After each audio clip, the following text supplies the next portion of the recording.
Good day, History 361. Today we're going to be talking about the apogee of Athenian power, really from around 460 to 446. Now this period is sometimes referred to as the First Peloponnesian War.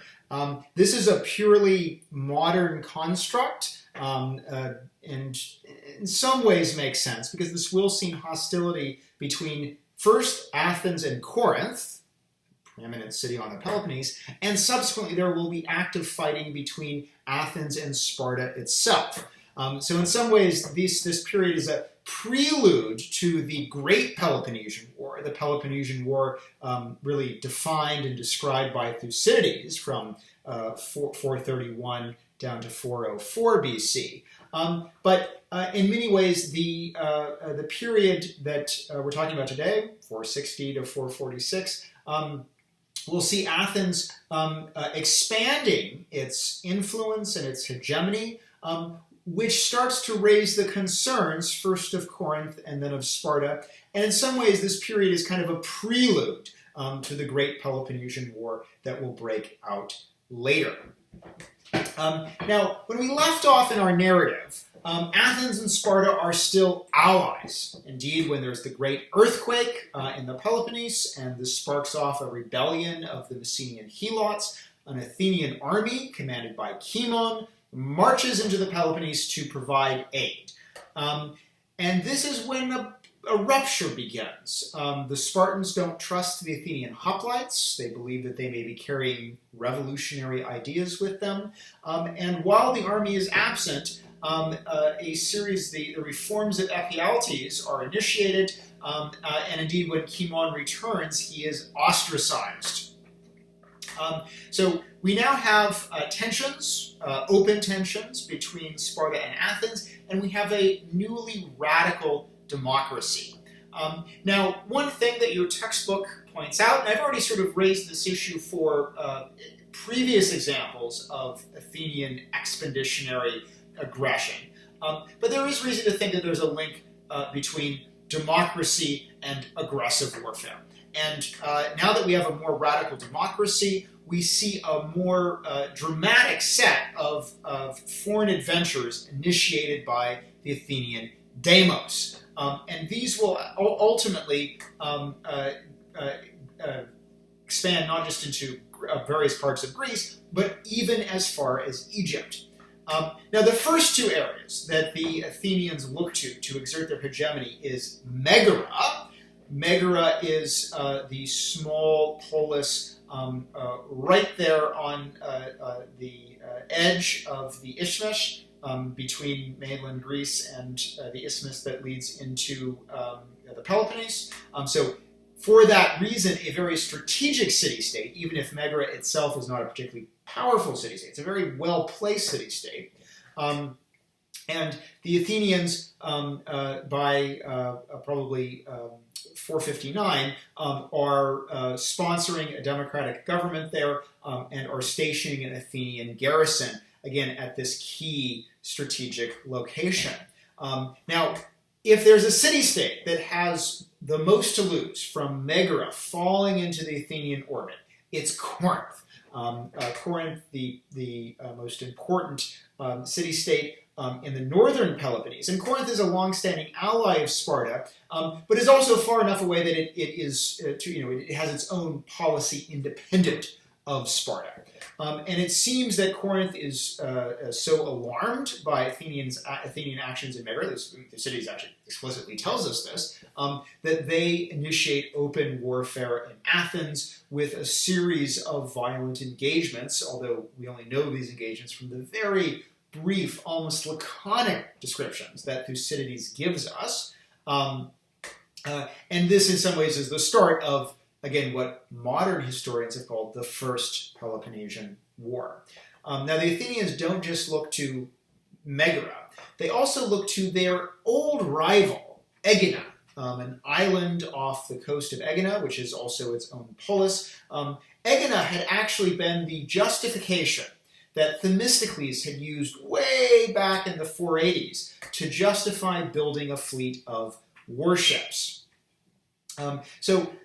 These two adventures are, relatively close to home. Megara is next door. Agena is a traditional enemy and also not far off the Attic coast. But then an opportunity arises to engage in a much more dramatic foreign adventure. And that is, there is a revolt in Egypt against the Persians. The revolt is actually led by a Libyan king, but the Athenians decide that the time to strike. The time is now to strike. They send a very, very large fleet, upwards of 200 warships, to aid the rebels. And for a while, they succeed in driving the Persians out of Egypt. And of course, Egypt is an incredibly important Persian possession. Egypt produces a huge amount of grain. It's simply a very, very rich province. And so if you're the Persians, this is going to get your attention. Indeed, we'll see the Persians prepare to strike back both quickly and efficiently. So by 457, the Athenians are engaging in violent conflicts both close to home and also have a huge naval expeditionary force abroad. And they're engaged in open warfare with, in particular, the Corinthians. Now, so far, the Spartans haven't gotten involved, at least directly, against the Athenians. They do, however, get involved in what for the Spartans is a rather dramatic adventure against an Athenian ally. That is, in 457, a Spartan army goes up to the area to the north of Athens, Phocis and Doris, to aid several Dorian city-states against Phocis, which is a traditional Athenian ally.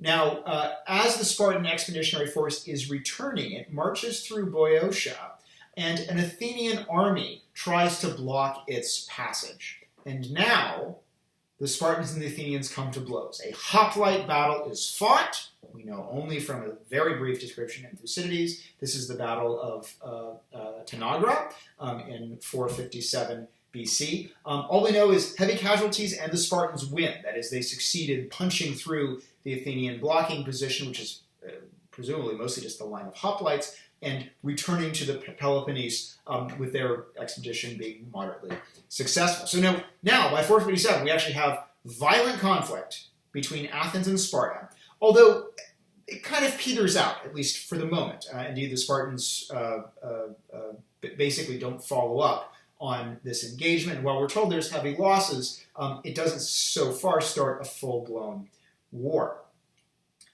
Now, immediately after this battle, the Athenians send another army into Boeotia.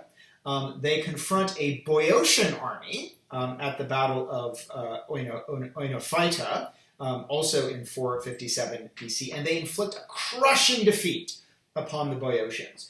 This defeat is so crushing that the Boeotians are themselves forced to join the Athenian alliance. And so now, if you kind of look at the expansion of Athens' hegemony in just the first few years of the 450s, we see Megara has joined the Athenian alliance, Agena ultimately capitulates and joins the Athenian alliance, and now Boeotia, this huge, frequently independent territory north of Athens, a territory that had in fact gone over to the Persians in the Persian Wars. Now the Boeotians have reluctantly been forced to join the Athenian alliance and acknowledge Athenian hegemony. So the Athenian loss at the Battle of Tanagra and just a few months before doesn't seem to have much impact. Indeed, the period from 457 to 447 really represents the maximum extent of the Athenian Empire. Now, that said, the Athenians do soon suffer a crushing blow, and that blow comes in Egypt. The Persians send a new general, and that general manages to overwhelm the rebels and ultimately destroy the Athenian fleet, which we're told had initially had upwards of 200 warships. We don't know if all of those crews, that would be a substantial number of Athenian rowers if all of those are triremes and all of those are lost. But it seems that the Athenians do suffer heavy casualties in the middle of the 450s as their expedition to Egypt ends horrifically and catastrophically. So while the Athenians are doing extremely well in Greece, this expedition seems to lead to heavy losses and possibly also a bit of loss of confidence. After all, the Athenians are very proud of their ability to beat the Persians. They're proud that they've beaten the Persians at the river Eurymedon, and now the Persians have inflicted a crushing, devastating, brutal blow to the Athenians, which may be why we don't have that many details about the exact nature of the defeat, but it seems to be quite bad. This is probably in 454. And one consequence of the defeat, it seems, is the Athenians take administrative steps to consolidate their control over the Greek allies. And the biggest administrative step is to move the treasury of the Delian League from the island of Delos, a rather neutral location — Delos is the supposed birth site of Apollo — and to move it to Athens itself. And indeed, there are some historians who sort of argue that this moment represents the moment that the Delian League turns into the Athenian Empire. I don't think we should see things in black or white, but clearly it is an acknowledgement that, without question, this league is, at the end of the day, run by Athens, to the point that now even the treasury, where all the monies, all the contributions, the phoros, the tribute, before it was collected in Delos, now it's going to be collected in Athens.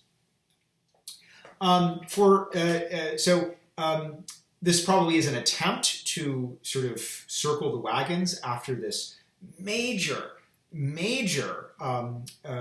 defeat at the hand of the Persians. One question should be, well, what happens next with Athens and Persia? There are strong reasons to believe that either in 450 or 449, Persia and Athens make peace. And this is the so-called Peace of Callias, one of the most controversial events in Athenian history. It is not mentioned at all by Thucydides. We only hear about it mentioned in the 4th century by a 4th century orator, and historians still disagree. Greek historians still disagree about whether this peace actually happened. Now that said, I am not a Athenian historian by training. If you had to pin me down, though, I suspect that the Peace of Callias was real, and that it probably did happen in 450 or 449. And the reason simply being is warfare between the Athenians and their allies and the Persians ends. And this peace is probably the most likely reason that warfare ends. And so in some ways, this is a peace that actually happens from a position of Persian strength. It doesn't happen after the Battle of Eurymedon, where the Athenians win this crushing victory. It happens after the Athenians suffer a devastating defeat. And that also makes sense from the point of view of the Persian king. If you're the Persian king and you have this ideology of mastery and domination, you're not going to offer the Greeks a peace after you've suffered a defeat at Eurymedon. You're going to offer them a peace after you've crushed them. And even though the Athenian League or Empire, whatever you want to call it, is still quite strong, now the Persians can make peace from a position of strength and victory. So given that the peace would have to have buy-in from the Persians, it makes the most sense they would want to have a peace after they've just won this big victory in Egypt. And the Athenians may also realize that now is the time to cut their losses. Again, if there was a Peace of Callias, it probably is in place by 449 BC. Now, things are still going on between the Athenians and the Spartans, including a brief set of counter-expeditions over the sanctuary at Delphi. So Delphi, one of the great pan-Hellenic sanctuaries, this truly beautiful place where there's the temple to Apollo, it has an oracle, there's pan-Hellenic games that are held there. But there's going to be, throughout Greek history, various so-called sacred wars that are fought basically about who should control Delphi. And at this point in time, Delphi is controlled by the Phocians, by Athenian allies. And they're in the late 450s, the Spartans launch an expedition. They basically march up to Delphi, and they say, guess what? Congratulations, Delphi. You are independent. We're going to return you to being an independent city-state. A counter-Athenian expedition, which goes in 451, is led by none other than Pericles as general, and returns Delphi to the control of the Phocians. So again, things don't come to blows, but we now have sort of tit-for-tat military expeditions, again, between Sparta and Athens, even if in this moment it doesn't go hot as it had a few years before at Tanagra.